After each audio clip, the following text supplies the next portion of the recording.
Greetings, Dr. Joseph Martin here, again in Canada. Spiritual and Psychological Holocaust, the Inferno of the Innocence. Well, I'd like to talk about what is going on worldwide and in people and in societies, and how we can understand what it's doing to us, and then also talk about why it's happening.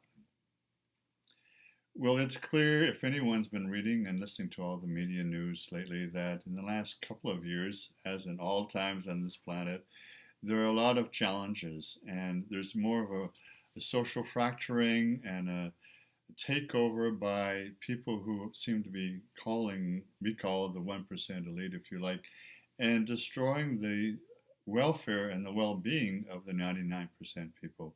This is happening in every social state and nation on the planet. Now, it's interesting to note that there is an 80-year cycle to these things that we study in anthropology and history. And the times we're in right now, in the 2000 teens, is similar to 80 years ago in the 1930s in Germany, pre-war Germany with Hitler, and in Italy with Mussolini, and in all of Europe, and in fact in the UK and the rest of the world. And there's something happening again now that is similar to what was happening 80 years ago, although this time it's more potent, more global, and more insidious. We want to understand what's happening, how we can deal with it, and why it's happening. So it's clear for those of you living in Europe, whether you're in Spain or Portugal, with all the social degradation and the unrest, and certainly the high rates of employment there, 40 to 60% in Spain, in Portugal, and in Italy, and Greece, depending on the age grade that you're in.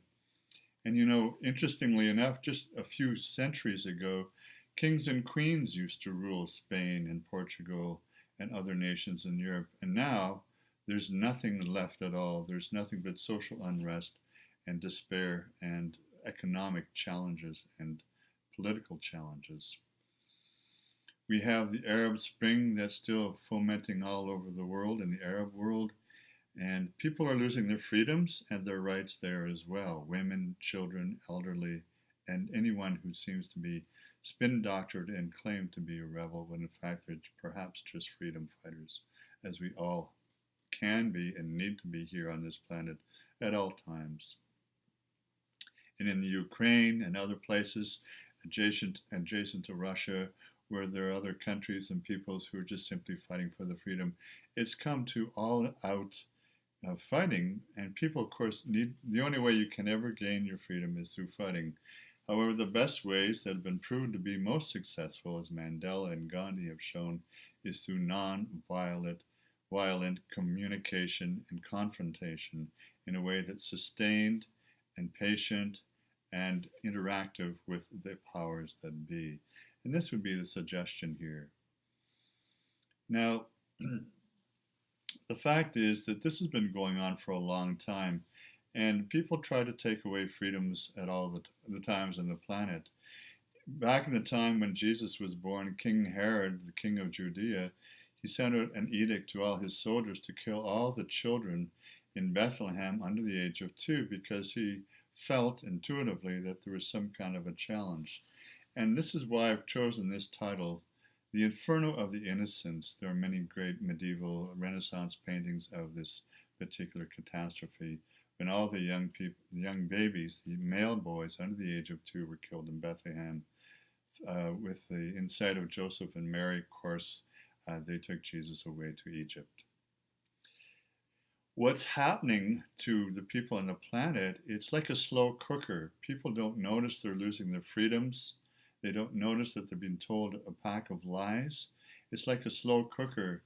When you've been in it too long and the heat goes up very gradually and slowly, and before you know it, it's too hot, you're being cooked, and you're frozen, or you're immobile in the sense that you can't do anything for yourself because you haven't been active as the heat was going up to notice that you need to jump out of the pot. Dietrich Bonhoeffer, who was a great German theologian in the time between the two great wars, World War I and II, he said, the real danger is when people of good conscience know that this is happening or see that these challenges to our freedoms are happening, and they do nothing. So this is a basic call to consciousness to those people around the world of good conscience to get up and stand up, as Bob Marley would say, and stand up for your rights. The longer you sit and stew in all of this and do nothing and don't learn what you need to know about what's truly going on, the lies, and look for the hidden truths and the secrets underneath it all, the longer you sit in this, the longer you stand to lose all your freedom and all your welfare and your money and your resources and perhaps even your country. It seems like democracy all over the world is moving from democracy to demagoguery, to people who are taking away our freedoms and our rights. They may be there in print, but they are probably not there in reality. And when push comes to shove, it's not the people that are being looked after, it's those who are in charge. Now, I'm not really saying anything except an anthropological truth here, that it happens in governments and in the military and in corporations. It's happened in other ancient civilizations and modern nation states. It's just that we're at a stage in our evolution of human psychology and human awareness, self-awareness, that we're not smart enough or wise enough to realize that we have two sides to our nature, the good and the evil, and we need to take that in charge and be righteously self-responsive with this and bring out the goodness in ourselves and others and always support that goodness for lasting peace. When we don't do this, we find that people will take charge, become fascist dictators. There's that lovely Charlie Chaplin video you might want to watch. That's still available. Why am I likening this to the Holocaust? Well, recently I've been with some friends and we've been looking at other recent movies on the Holocaust, how some people got a lot of people out of Germany during the Holocaust, especially the great composers and musicians, and made their own orchestra in Israel, the new nation of Israel. And mind you, I'm not trying to be pro-Israeli here. We're all one family. We're all brothers and sisters. The Palestinians have as many rights as we do, and so do all the ethnic groups of the planet, the aged, the elderly, the gays and lesbians, the women especially, those who have been in the minority and downtrodden for far too long. This is a great clash of consciousnesses. It's a great clash of conscience for everyone on the planet. And to those who are in the places of power, they might have it for a short time, but they are suffering and will continue to suffer as much or more when they lose everything that they seem to think that they can keep and they will not be able to keep. So this is a call to freedom, a call to truth, a call to conscience. This is a call to find out what's really going on in the planet, look for the hidden secrets and lies, go as much as you can into looking for the great truths that are hidden there. The truths are in your heart. You know when you're being shut down and being sold a bill of goods that create nothing but, in the media, nothing but fear and paranoia and anxiety and those kinds of things that would hopefully, from the elite's point of view, have the effect of putting you to sleep, creating so much anxiety and paranoia that nothing can happen in terms of you standing up for yourself. But again, and history has proven this, that history is only won by those who claim their own victory by claiming their own freedom. So anyone, everyone, this is a basic call to consciousness. Wherever you are, don't get lulled into your daily activities that may not even be here 10, 20 years from now, unless, and of course, we stand up for democratic freedoms and rights. Stay tuned for some other videos. I'm looking forward to seeing your face again as well as you're seeing mine. All my heart goes out to you wherever you are.